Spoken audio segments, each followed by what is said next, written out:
Good evening, नमस्कार and welcome back to my YouTube channel English for success. और पिछले session की तरह इस सेशन में भी हम लोग सेंटेंस इंप्रूवमेंट पे आधारित 5 सेंटेंसेस को देखेंगे। और मेरा उद्देश्य यही होगा, बहुत ही क्लियर, कि आपका जो ग्रामेटिकल कॉन्सेप्ट है उसको सही करना और एक नियम के आधार पर, एक ग्रामेटिकल कॉन्सेप्चुअल के आधार पर, कॉन्सेप्ट के आधार पर एक सही ऑप्शन का चुनाव करना। और साथ ही साथ चाहे तो वो कोई भी एग्जामिनेशन की तैयारी कर रहे हो, चाहे तो वो railway, SSC, banking, NDA, CDS, UPSC, सभी के लिए ये जो वीडियोस हैं, मेरे सेशन है, वो काफी ज्यादा कारगर साबित होंगे। तो मेरा उद्देश्य बहुत क्लियर है, चाहे तो वो कोई भी हो, किसी भी कॉम्पिटिटिव का, किसी भी लाइन का, वो सबके लिए ये जो ग्रामेटिकल कॉन्सेप्ट है उतना ही फ्रूटफुल होगा जितना कि दूसरे सेक्टर्स के स्टूडेंट्स के लिए। तो चलिए स्टार्ट करते हैं हमारा आज का session. Our first sentence is, he was so tired that he could barely keeping his eyes open while driving. Right? पहले इसका मतलब समझ लेते हैं। जो नए बच्चे जुड़ रहे हैं मेरे साथ, या जो पहली बार मेरे सेशन को देख रहे हैं, वीडियो को देख रहे हैं, उनको मैं समझा दूं पहले कि जो ब्लैक वाला जो आप देख रहे हैं यहाँ पे मार्कर से लिखा हुआ, ये हमारे पीरियड वाले पार्ट हैं, और ब्लैक से ये सारे ऑप्शंस हैं जो कि आप सारे सेंटेंसेस में, 5 सेंटेंसेस में आप देख सकते हैं आसानी से। Okay, he was so tired that, वो बहुत ज्यादा थक चुका था, वो बहुत ज्यादा थक गया था। सो यहाँ पे एडजेक्टिव है, एडवर्ब है, टायर्ड यहाँ पे एडजेक्टिव है। That he could बेयरली keeping his eyes open while driving, that यहाँ पे कंजंक्शन है, ठीक है। और वो इतना ज्यादा थक गया था कि वो बहुत ही मुश्किल से अपने आप को खोल रहा था, यानी आंखों को, पलकों को खोल रहा था जब वो ड्राइव कर रहा था, व्हाइल ड्राइविंग। तो यहाँ व्हाइल भी एक कंजंक्शन है, मैं इन सबको भी एक्सप्लेन करूंगा। चलिए पहले देखते हैं इसके क्लासेस को, सेंटेंस क्लासेस को। ही यहाँ पे क्या है? प्रोनाउन है, राइट। वॉज यहाँ पे लिंकिंग वर्ब है, ठीक है। वर्ब टू बी जिसको कहते हैं, वर्ब टू बी, राइट। ये पास्ट को रिप्रेजेंट करता है, वॉज, वर, हैड। सो यहाँ पे एडवर्ब है, टायर्ड यहाँ पे एडजेक्टिव। ये जो सो है उसकी इंटेंसिटी को और बढ़ा रहा है, ठीक है। मॉडिफाई, टायर्ड थका हुआ, सो टायर्ड बहुत थका हुआ, वेरी टायर्ड बहुत थका हुआ, राइट। दैट यहाँ पे कंजंक्शन है, राइट। अब इसके बाद फिर से क्या है? एक ही प्रोनाउन है, एक सब्जेक्ट की तरह काम कर रहा है। ही यहां भी है और ही यहां पे, दोनों का सब्जेक्ट एक ही है, दोनों का सब्जेक्ट यहाँ पे एक ही है। चूंकि ये पास्ट में है इसलिए यहाँ पे कुड का यूज किया है। कुड क्या है? Model auxiliary verb. बेयरली यहाँ पे एडवर्ब है। ये क्या है? बेयरली क्या है? डिग्री को रिप्रेजेंट करता है। बेयरली कीपिंग, यहाँ पे ये वाला पार्ट जो है हमारा इरर है। चलिए पहले आगे देख लेते हैं। हिज आईज, हिज यहाँ पे क्या है? डिटर्मिनर है जो कि पोजीशन को रिप्रेजेंट कर रहा है, दिखा रहा है, ठीक है। आईज यहाँ पे क्या है? नाउन है, ठीक है।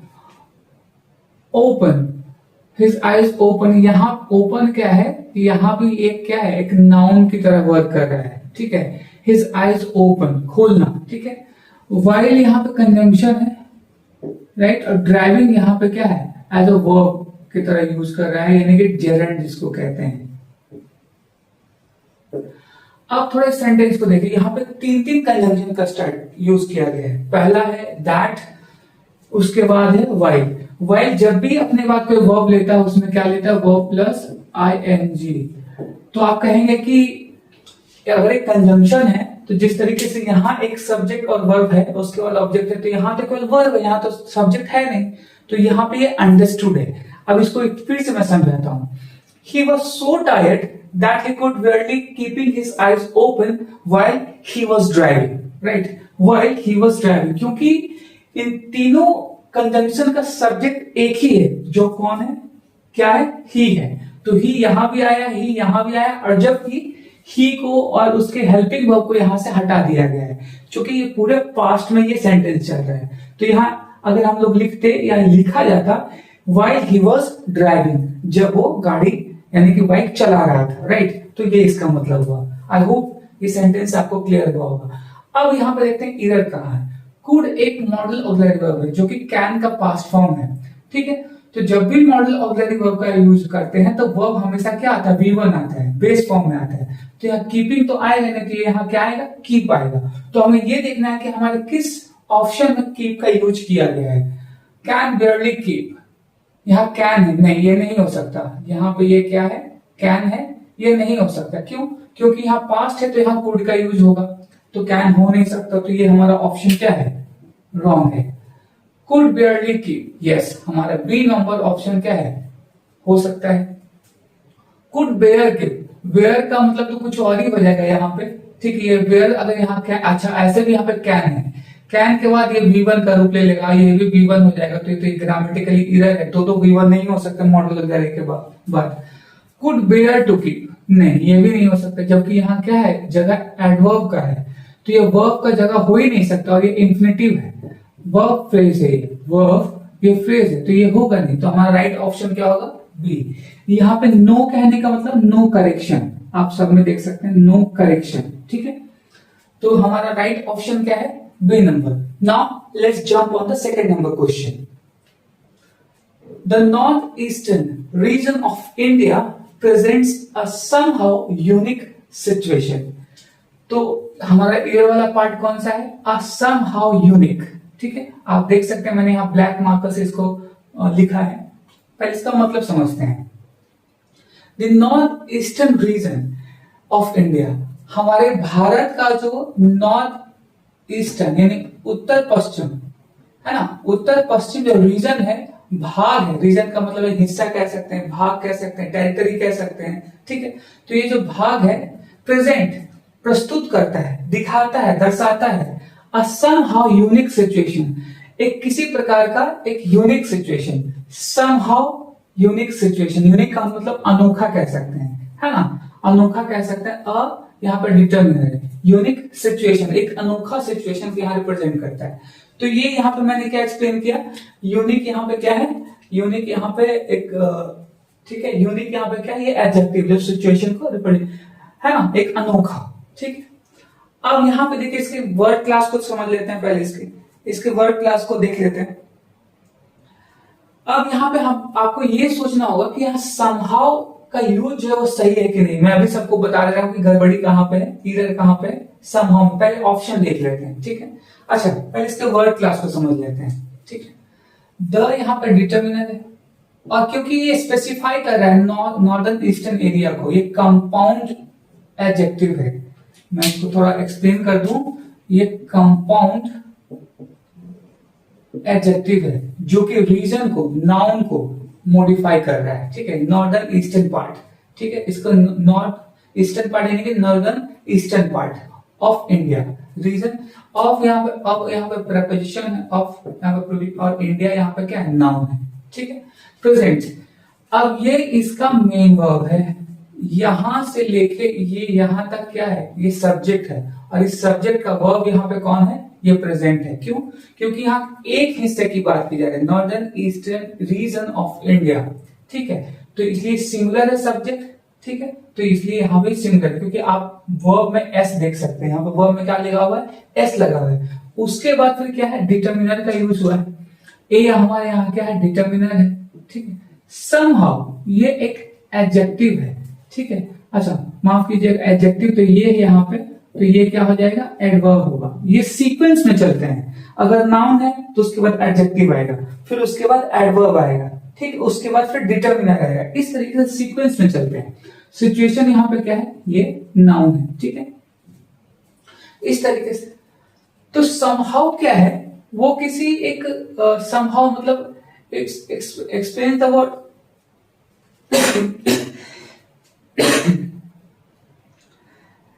वे, और ये अनस्पेसिफाइड जो है वे, और एक कह सकते हैं अनस्पेसिफाइड वे, और एक मैनर को रिप्रेजेंट करता है समहाउ, ठीक है। समहाउ क्या है, एक अनस्पेसिफाइड मैनर को, या एक कह सकते हैं कंडीशन को स्पेसिफाई करता है, ठीक है। अब यहाँ पे ऑप्शन में देख लेते हैं, अ समवेयर यूनिक, कहीं ना कहीं, समवेयर इसका मतलब होता है समहाउ किसी ना किसी तरीके से, इसका मतलब होता है कहीं ना कहीं। ठीक है, तो यहां पे मीनिंग क्या है, कहीं ना कहीं एक ऐसा सिचुएशन रिप्रेजेंट करता है, ना कि किसी स्पेसिफिक अनस्पेसिफाइड मैनर को रिप्रेजेंट कर रहा है। मैनर को रिप्रेजेंट नहीं करना है। समहाउ क्या है, मैनर को रिप्रेजेंट करता है, और समहाउ क्या है, एक स्थिति को या प्लेस को रिप्रेजेंट करता है, क्योंकि वेयर का यूज किया गया। आप देखते हैं वेयर का यूज किस लिए किया जाता है, प्लेस के लिए। हाउ का यूज किया जाता है मैनर के लिए। आप इसको ऐसे भी समझ सकते हैं। ठीक है, तो समझने के अलग अलग तरीके, आप चाहें तो कोई भी एक ग्रामेटिकल कॉन्सेप्ट पकड़ के आप अच्छे से इसको समझ सकते हैं। तो देखते हैं somewhat unique, as somewhat unique. अब यहां एज का यूज किया गया, पहले इसको देखते हैं। एज यहां कंपैरिजन नहीं किया जा रहा है। ठीक है, यहां कंपैरिजन नहीं किया जा रहा है, तो यहां पे कोई पॉजिटिव डिग्री तो नहीं है, या कोई एग्जांपल तो नहीं दिया जा रहा है। डी या यूनिक सम हो, फिर से आप यहाँ पे समहाउ देख सकते हैं, इसलिए ये भी ऑप्शन हमारा क्या है, इधर है। तो हमारा ऑप्शन सही क्या है, अ समवॉट, किसी ना किसी तरीके से, कोई ना कोई, तो ये भी नहीं होगा। तो हमारे प्लेस की रिप्रेजेंट, सिंपल सी बात है कि यहाँ पे क्या एक यूनिक प्लेस की बात की जा रही है, एक इंडिया के रीजन की बात की जा रही है, तो उसके लिए वेयर का ही यूज होगा। ठीक है, तो यहाँ पे हमारा ऑप्शन क्या हो जाएगा, ए नंबर हो जाएगा, अ समवेयर यूनिक। ठीक है, क्या हो जाएगा, a somewhere unique region of India. ठीक है, तो ये हमारा राइट ऑप्शन है। Now let's see the third number of question. It is in this land where people by different corners live together. ठीक है, इसका मतलब समझते हैं। इट यहाँ पे प्रोनाउन का यूज किया गया, हालांकि इट का यहाँ पे कोई मतलब नहीं है, एक डमी सब्जेक्ट कह सकते हैं या इंडक्टरी कह सकते हैं। इट यहाँ पे किस रूप में यूज किया गया, प्रोनाउन की तरह।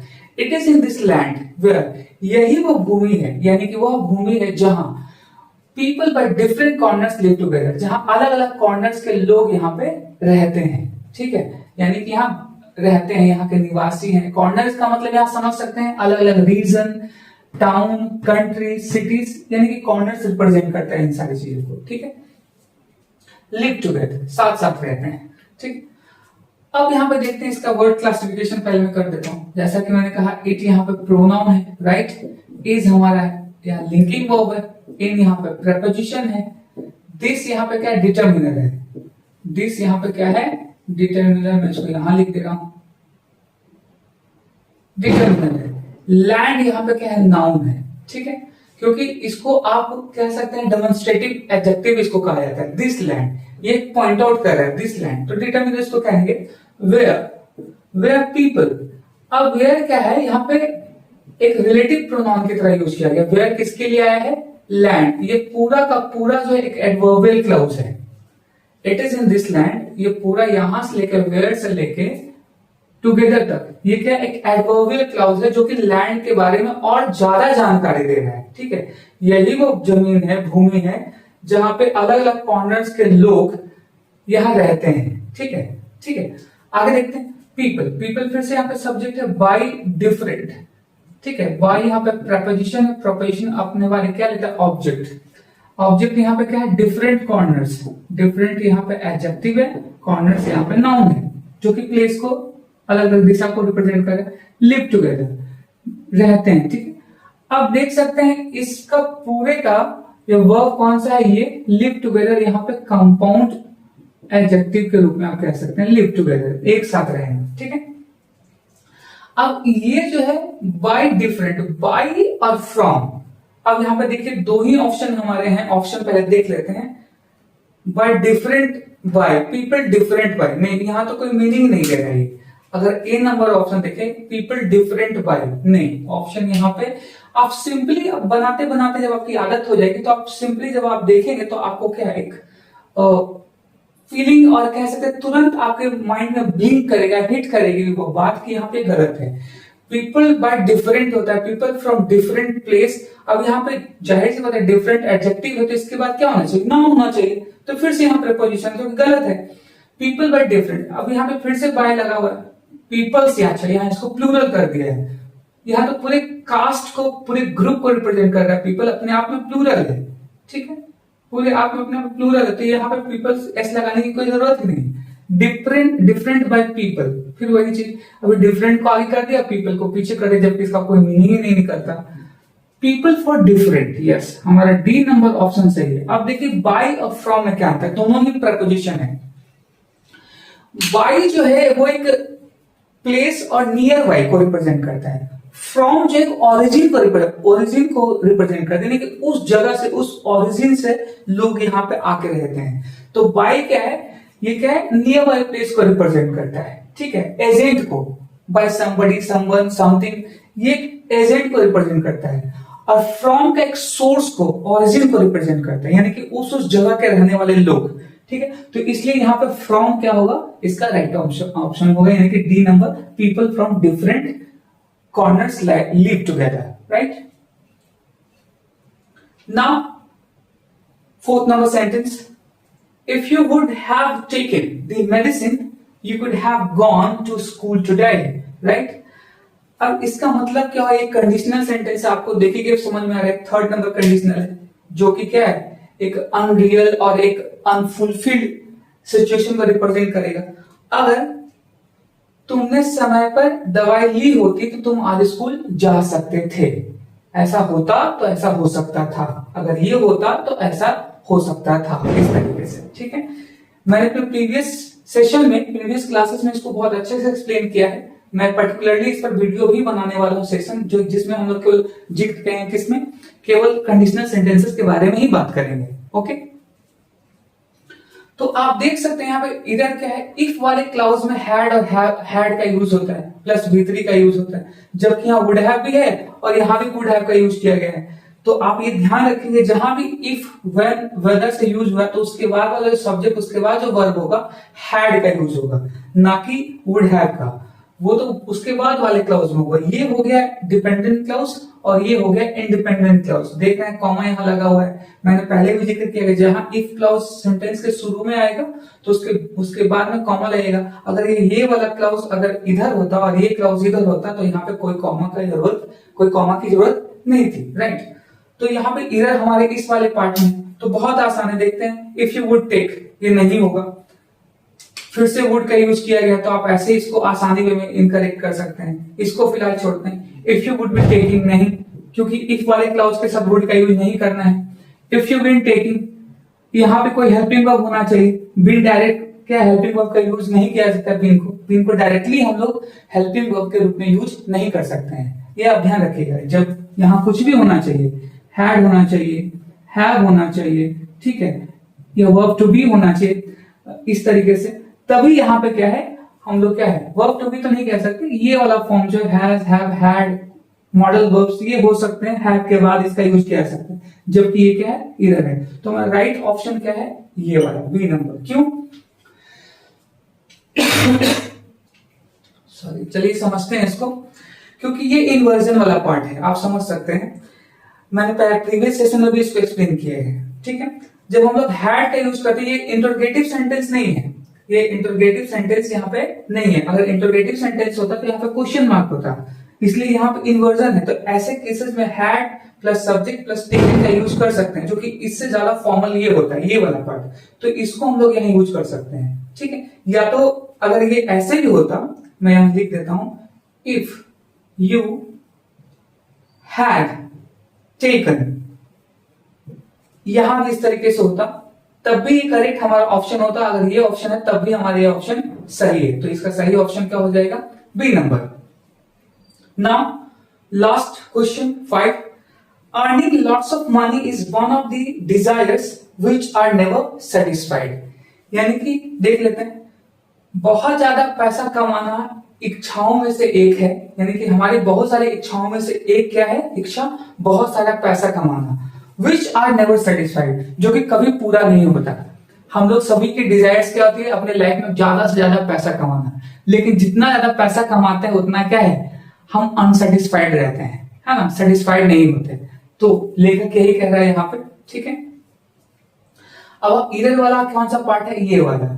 अगर आपने सब्जेक्ट वर्ब एग्रीमेंट पढ़ा होगा तो आप आसानी से इसके इधर को आप फाइंड आउट कर सकते हैं। क्योंकि अर्निंग लॉट्स ऑफ, चलिए इसकी क्लासिफिकेशन को देख लेते हैं। अर्निंग यहाँ पे क्या है, ये एज अ वर्ब यूज नहीं किया जा रहा है, ये वर्ब प्लस आईएनजी जो कि जेरेंड के रूप में यूज किया जा रहा है, राइट, जेरेंड के रूप में। As a subject earning lots of money, यानी कि बहुत सारा पैसा कमाना, ठीक है ना। Exercise, doing working exercise in the morning, सुबह में व्यायाम करना, इस तरीके से इसका मीनिंग होता है, ठीक है। तो ये पूरा का पूरा यहाँ से क्या है, subject lots of money. Lots यहाँ पे क्या है, नाउन है जो कि क्वांटिटी को रिप्रेजेंट करता है। ऑफ यहाँ पे प्रपोजिशन है, मनी यहाँ पे नाउन है, और अर्निंग यहाँ पे क्या है, रेंट है, ये इसको मॉडिफाई कर रहा है, ठीक। इज यहाँ पे क्या है, लिंकिंग वर्ब है। वन यहाँ पे एक क्या है, इंडेफिनिट प्रोनाउन कह सकते हैं। वन कहने वाला कोई व्यक्ति से रिप्रेजेंट कर रहे हैं, वन कहने वाला कोई व्यक्ति, एनीवन। ऑफ यहाँ फिर से प्रपोजिशन है। प्रपोजिशन अक्सर अपने बात क्या लेता है, एक ऑब्जेक्ट लेता है, दैट डिजायर्स। डिजायर्स यहाँ पे नाउन है, द यहाँ पे क्या है, डिटर्मिनर है। अब डिजायर्स यहाँ पे क्या है, अब हमारा जो ये वाला पार्ट है, lots of money, earning lots of money, ये सिमिलर है। अब विच यहाँ पे क्या है, एक और कंजंक्शन है, ठीक है। यहाँ पे एक रिलेटिव प्रोनाउन, ये विच किसके लिए है, डिजायर्स के लिए, विच। अब यहाँ पे सॉरी माफ कीजिएगा, विच यहाँ पे क्या है, ये वाले लॉट्स ऑफ मनी। मनी जो क्या है, हमें कभी सेटिस्फाइड नहीं करता, तो मनी यहाँ पे सिंगुलर है क्योंकि अनकाउंटेबल नाउन है मनी। ऐसे भी मनी को हम लोग अनकाउंटेबल नाउन पे लगते हैं, ठीक। तो इसीलिए यहाँ पे आर की जगह पे क्या होना चाहिए, इज होना चाहिए। तो फिर से इज हमारा क्या हो जाएगा, लिंकिंग वर्ब हो जाएगा। नेवर एडवर्ब ऑफ निगेशन है, ठीक है। और सेटिस्फाइड यहाँ पे क्या एडजेक्टिव है जो कि इसको मॉडिफाई कर रहे हैं। नेवर एडजेक्टिव सेटिस्फाइड को मॉडिफाई कर रहे हैं, कभी सेटिस्फाइड नहीं होता। एडवर्ब ऑफ निगेशन नेगेटिविटी को रिप्रेजेंट करता है। तो हमारा जो सही ऑप्शन है, आप तो आप आसानी से मान लीजिए, ऑप्शन चूज कर लीजिएगा, विच आर नेवर, नहीं ये नहीं हो सकता। हु नेवर सेटिस्फाइड, हु का यूज यहाँ होगा नहीं, क्योंकि हम लोग विच की बात करें, मनी की बात की जा रही है। हु किसके साथ होता है, ह्यूमन थिंग्स के साथ, पर्सन्स के साथ यूज किया जाता है, तो होगा नहीं। हु इज नेवर सेटिस्फाइड, फिर से वही देख लीजिए, हु इज यहाँ सही है, लेकिन हु यहाँ पे क्या गड़बड़, which is never satisfied, yes. ये हमारा जो डी नंबर ऑप्शन है वो हमारा क्या है, राइट ऑप्शन है, ठीक है। तो इस तरीके से आज हम लोग ने देखा कि बहुत ही आसानी तरीके से, अगर आपका बेसिक ग्रामर भी थोड़ा सा आपने कवर किया है, तो आप बहुत ही आसानी से क्या है, इन सारे ऑप्शन को चूज कर सकते हैं, ठीक है। तो आज के लिए इतना ही। अगर आपको मेरा सेशन अच्छा लगता है, आप मेरे सेशन को देख रहे हैं, मेरे वीडियोस को देख रहे हैं, मेरे ग्रामेटिकल कॉन्सेप्ट्स को देख रहे हैं, समझाने के तरीकों को देख रहे हैं, तो आपसे रिक्वेस्ट है, please like and subscribe my channel and share as much as possible to that needy students or person who want to just develop, enhance their grammatical knowledge, जो कि अपना ग्रामेटिकल नॉलेज इनहेंस करना चाहते हैं, develop करना चाहते हैं, उनके लिए बहुत ही कारगर टॉपिक है, एक एक्सप्लेनेशन है। तो चलिए फिर मिलेंगे अगले सेशन में एक और वीडियो के साथ, तब तक के लिए नमस्कार।